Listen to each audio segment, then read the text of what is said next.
আচ্ছা, একবার ভাবুন তো, এমন একটা ভূতের গল্প যেখানে ভূত নিজেই ভয় পালায়। শুনতে অদ্ভুত লাগছে, তাই না?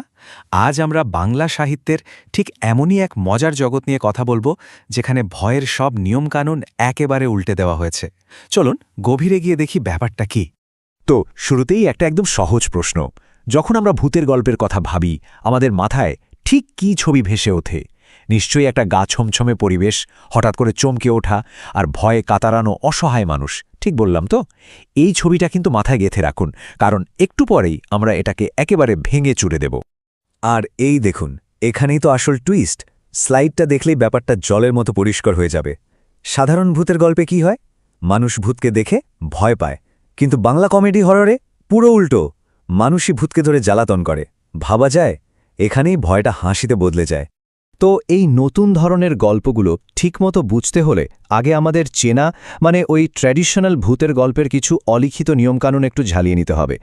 দেখুন, ক্লাসিক ভূতের গল্পের ফর্মুলাটা কিন্তু খুব সিম্পল। একদিকে থাকে অসম্ভব শক্তিশালী একটা ভূত, একটা অতি প্রাকৃত শক্তি, আর অন্যদিকে দুর্বল অসহায় মানুষ। আর লেখকের একটাই উদ্দেশ্য থাকে, যেভাবেই হোক পাঠকের মনে ভয় ঢোকানো। এটাই হলো ক্লাসিক হররের মূল মন্ত্র। কিন্তু সব লেখক তো আর এক রাস্তায় হাঁটেন না, তাই না? কেউ কেউ ভাবলেন, এই একঘেয়ে ভয়ের ফর্মুলা আর কত? তারা এই চেনা ছকটাকেই চ্যালেঞ্জ করে বসলেন। চলুন দেখি কিভাবে তারা গল্পে এই নতুন মোড়টা আনলেন। এই নতুন ধারার নামই হল কমেডি হরর বা হাস্যরসাত্মক ভৌতিক গল্প। এর মূল আইডিয়াটাই হল রোল রিভার্সাল। এখানে নায়ক ভূতের ভয়ে খাটের তলায় লুকায় না, বরং ভূতকেই এমন হেনস্থা করে যে ভূত নিজেই পালানোর পথ খোঁজে। ভয় দেখাবে কি, বেচারা ভূত নিজেই বিপদে পড়ে যায়। আর এই অদ্ভুত ধারার পোস্টার বয় যদি কেউ থাকে, তো সে হল মেজকর্তা। এমন এক চরিত্র যিনি ভূত ধরতে বন্দুক বা মন্ত্র নিয়ে যান না। তার অস্ত্র হল তার অদ্ভুত সব কাণ্ড কারখানা আর ঠাট্টা তামাশা। এই যে অসাধারণ চরিত্রটা, এর স্রষ্টা কিন্তু আর কেউ নন, আমাদের প্রখ্যাত সাহিত্যিক প্রেমেন্দ্র মিত্র। বলতে গেলে মেজকর্তাকে তৈরি করে তিনি বাংলা সাহিত্যে একটা নতুন হাসির ঝড় তুলেছিলেন, যা আজও পাঠকদের মাতিয়ে রাখে। মেজকর্তার চরিত্রটা বোঝার জন্য এই একটা লাইনই যথেষ্ট।